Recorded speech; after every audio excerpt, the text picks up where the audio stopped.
saya menikah sama Ferry kurang lebih 10 bulan. Selama 10 bulan, 6 bulan memang Ferry tidak pernah melakukan KDRT. Tapi di bulan November tanggal 17 saya ingat banget karena saya harus ada di Medan dalam rangka undangan sebagai influencer.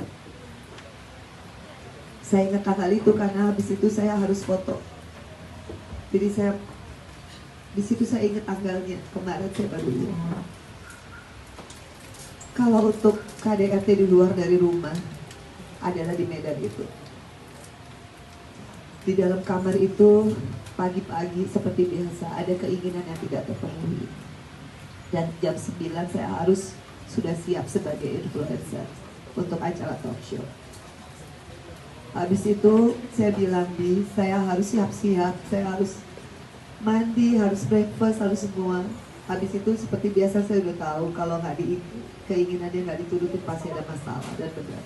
Akhirnya singkat cerita karena dia ngambek marah, akhirnya berantem lah. Kalau berantem verbal itu sering biasa rumah tangga.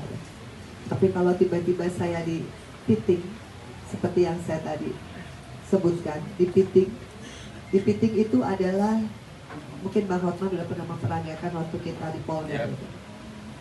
Itu sakit sekali. Karena apa? Dia tuh pesilat. Jadi tenaga dia tuh semua pasti tenaga yang luar biasa kerasnya.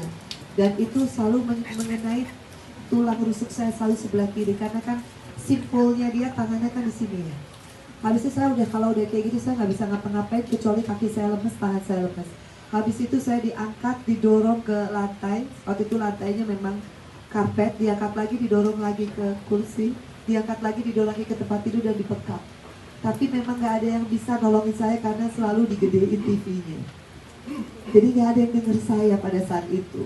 Dan itu sampai 8:30 saya bilang, ini saya mau acara, nggak apa-apa kita bikin malu aja. Kan kamu lagi nggak pakai baju, saya juga nggak pakai baju. Udah kita bikin viral aja.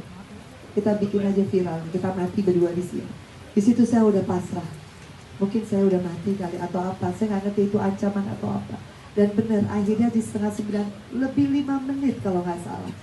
Baru dia bebasin saya, udah kamu make up. Habis itu saya make up untuk saya udah mandi. Tapi saya, begitu acara jam 9 saya udah gak ada suara.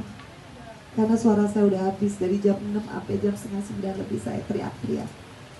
Itu yang pertama, tapi saya gak buat BAP. Saya gak buat visual. Kenapa? Karena jujur saya masih mencintai Ferry. Dan gak mungkin, baru sekali perbuatan saya langsung pengen mempolisikan, nggak mungkin. Tapi saya juga nggak berani cerita sama mama, papa, anak-anak nggak berani. Karena saya tahu sekali saya cerita, saya pasti disuruh selesai.